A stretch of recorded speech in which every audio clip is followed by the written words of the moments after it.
நீங்க விருப்பப்பட்டு ஆதரவு கொடுத்திருந்தா அவரை சட்டமன்ற உறுப்பினரை கவர்னர்கிட்ட அழைச்சிட்டு போயிருக்கணும், இல்ல அவருடைய ஒரிஜினல் கடிதத்தினாலும் கொண்டு போயிருக்கணும், இல்ல அவரை உங்க அலுவலகத்தில் அழைத்து உங்களுக்கு ஆதரவா கடிதம் வாங்கி போட்டோ எடுத்துட்டு போய் கொடுத்துருக்கணும்.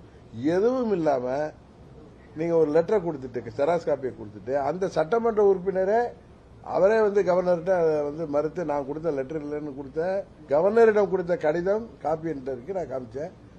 போலீஸ் ஸ்டேஷன்ல கம்ப்ளைண்ட் கொடுத்தாரு. இதுல யாரு களவாணி? எம்எல்ஏ களவாணி யாரு? அது மாதிரி மற்ற கட்சிகளை இப்படி ஏதோ வெற்றி பெற்று விட்டோங்கிற அகம்பாவத்தில் இவர் பேசுவது வன்மையாக கண்டிக்கிறது.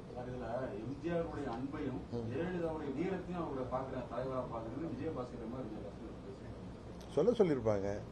அவருக்கு என்ன கன்சிடரேஷன்ல எதுக்காக அவர் திரு ஏபிஎஸ் மேல கோவம் வருது, அதுக்காக சட்டமன்ற உறுப்பினரை பதவியை காலி பண்ணிட்டு அதை ராஜினாமா செய்துட்டு ஒரு கட்சிக்கு போக வேண்டிய அவசியம் இருக்கா? எனக்கு இதை விட விஜயை விட இன்னும் அழகா தமிழ்ல பதில் சொல்ல தெரியும். எங்கேயோ கோச்சிக்கிட்டு எதுக்கோ போனாங்க மாதிரி இவர்களெல்லாம் வர வைக்கிறது என்னங்கிறது தெரியும். இதுல இன்னொன்னு இந்த நேரத்தில் விளக்கம் கொடுக்கணும். திமுக அண்ணா திமுக சேர்ந்து ஆட்சி அமைக்க இருந்தார்கள், 2 பேரும் கூட்டு களவாணிகள் சொல்றாரு. நீங்க பண்ணிருக்கிறதே களவாணி வேலை தானே. திமுக கூட்டணியில இருந்த கட்சிகளை நீங்க களவாணி அவங்களோட ஆதரவோட அவங்களுக்கு மந்திரி பதவி கொடுத்து ஆட்சி அமைச்சிருக்கீங்க. அமமுக எம்எல்ஏவை களவாண்டு தான் நீங்க லெட்டர் வாங்கி கொண்டு கொடுத்தீங்க.